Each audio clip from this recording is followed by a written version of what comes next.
বন্ধুরা, আপনারা যারা এই চ্যানেলের সাথে পরিচিত আছেন তারা নিশ্চয়ই বুঝতে পারছেন যে এই চ্যানেলে টেকনোলজি, চাকরি এবং পড়াশোনা সংক্রান্ত ব্যাপারে আলোচনা করা হয়।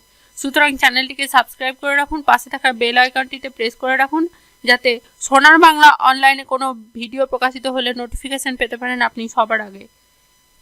ভিডিওগুলি ভালো লাগলে কমেন্ট করুন, লাইক করুন, শেয়ার করুন, সাবস্ক্রাইব করুন। আমাদের নতুন ভিডিও তৈরি করার অনুপ্রেরণা যোগায় আপনাদের লাইক, কমেন্ট, শেয়ার এবং সাবস্ক্রাইব।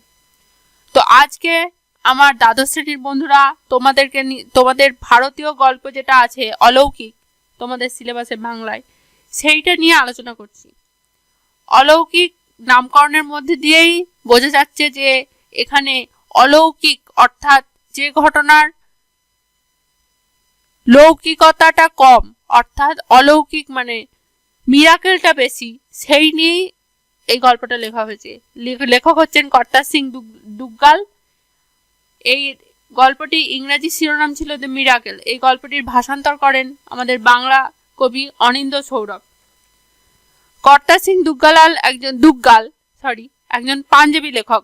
বর্তমান পাকিস্তানের রাওয়ালপিন্ডি জেলার ধামালে জন্মগ্রহণ করেন 1917 খ্রিস্টাব্দের 1 মার্চ।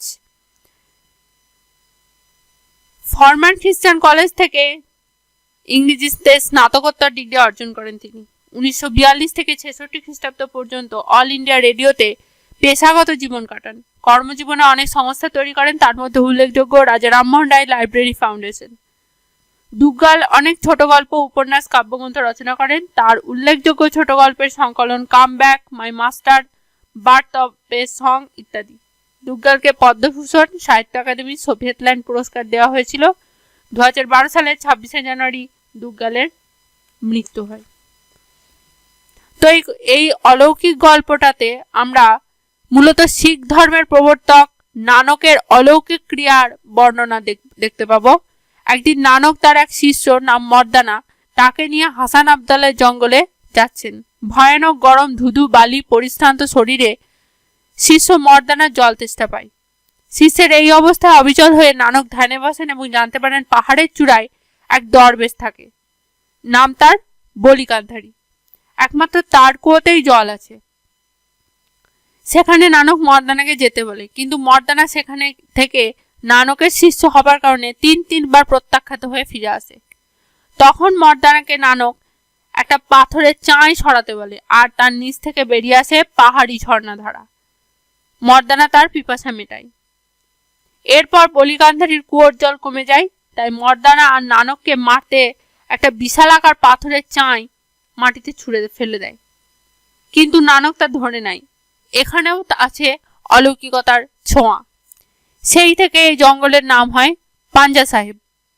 লেখকের মায়ের বান্ধবী অর্থাৎ কর্তা সিং দুগ্গালের মায়ের বান্ধবী এ গল্প লেখককে শুনিয়েছেন যে, এই আরেকটা গল্প বলছি এখানে, সাহেবরা অর্থাৎ ইংরেজরা 200 বছর ধরে আমাদের দেশে রাজত্ব চালিয়েছে এবং আমাদের সর্বস্ব লুট করে নিয়ে গেছে। সুজলা সুফলা শস্য শ্যামলা ভারতবর্ষকে একদম ম্লান করে দিয়ে গেছে, গরিব করে দিয়ে গেছে।